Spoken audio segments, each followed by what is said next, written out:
कोरापुट जिला ओएसएपी पड़ियाठारे कोरापुट विधायक रघुराम माछंक कर कमल अंत्योदय गृह योजनार शुभारंभ हो जाइछि। कोरापुट जिलापाल भी कीर्ति भाषण, मुख्य उन्नयन अधिकारी वेणुधर शबर, जिला परिषद अध्यक्षा सस्मिता मेलेक, ब्लॉक अध्यक्षा नमिता माझी प्रमुख उपस्थित रहिथिले। मुंडकू छात जोगाउछि अंत्योदय गृह योजना। भिन्नक्षम, विधवा, रोगाक्रांत, शहीद परिवार, घरपोड़ी, हाथी उपद्रव, बन्या बात्यारे क्षतिग्रस्त होइथिबा योग्य परिवार को अग्राधिकार भित्तिरे पक्का घर जोगाई देबा एही योजनार लक्ष्य। एही क्रमरे प्रथम पर्याय रे कोरापुट जिलार 27 रु अधिक हिताधिकारी को चिन्हट करा जायछि। आगामी दिन में किभली सरकार एही योजना योग्य हिताधिकारी पाखरे पहुंची पारिबो सेति प्रति ध्यान दियाजिबो। जो माने विधवा अछंती, जो माने घर वर्षार भांगी जाइछि, जो माने रोगाक्रांत अछंती एवं हाथी उपद्रव जो घर गुड़ा भांगी जाउछि।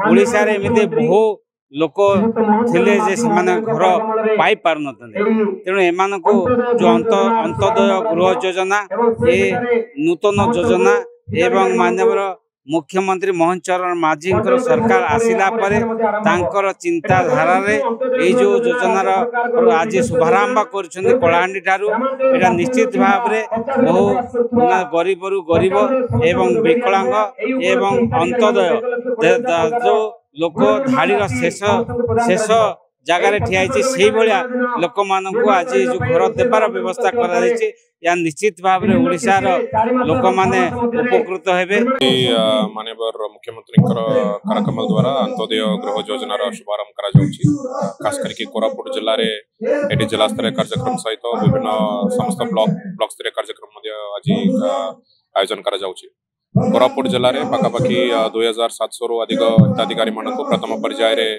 घर जोगाई दि जाऊँगी।